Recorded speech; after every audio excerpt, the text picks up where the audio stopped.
Kia ora everybody, my name is Fran. I am Bay of Plenty Catchment Group Coordinator and I am based in the lovely Whakatane, the most beautiful place in the world, and I work alongside Te Reni. So my role today is to show you our lovely idexx machine that has made this project possible. So we inherited this from Jamie Stevens from a catchment group that was concerned about their E-coli.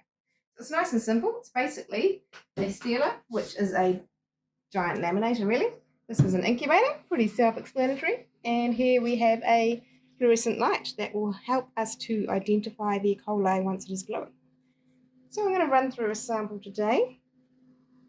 So you guys provided me with your lovely water sample, nicely filled to 100 mils. Thank you to everyone who did that. What we're going to do is add our sachets. Now our sachets were kindly donated by idexx, so thank you to the team there. So this agent is just going to help to make the E-coli visible. It's not changing the quantity or anything that's in there. It takes a little while to dissolve. So it takes a moment for the sachet to dissolve, but once we've got it nicely dissolved, trying to get it into our quantity tray.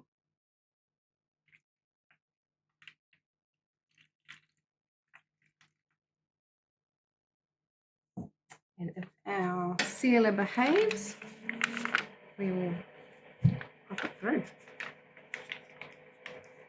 Just got a nice rubber mat to make it spread out nicely. So we just want an even distribution through all of our wells. And we pop it in the sealer. It can be a little bit temperamental.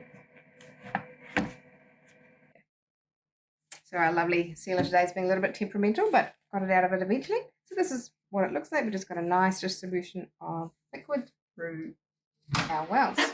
So then it's just 24 hours in the incubator. So it's a pretty simple exercise, doesn't take too long.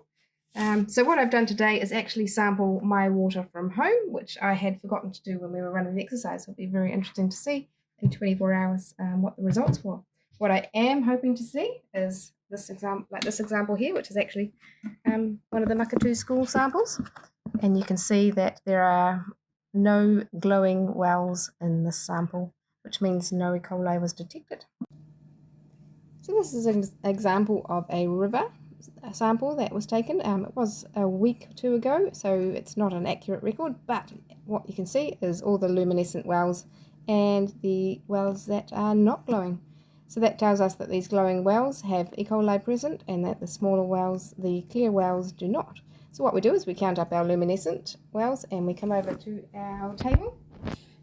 Just read down and across based on the number of glowing wells, and we get a most probable number of E-coli per 100 mils. So this is the number that we've given you, and we're hoping that Meredith can shed some light on what that means for you today. So it's not as sophisticated a system as Meredith, where she grows the individual colonies of E-coli, but it's very user-friendly, and it's allowed us to have this conversation with you guys today. So we really hope that you enjoy the webinar.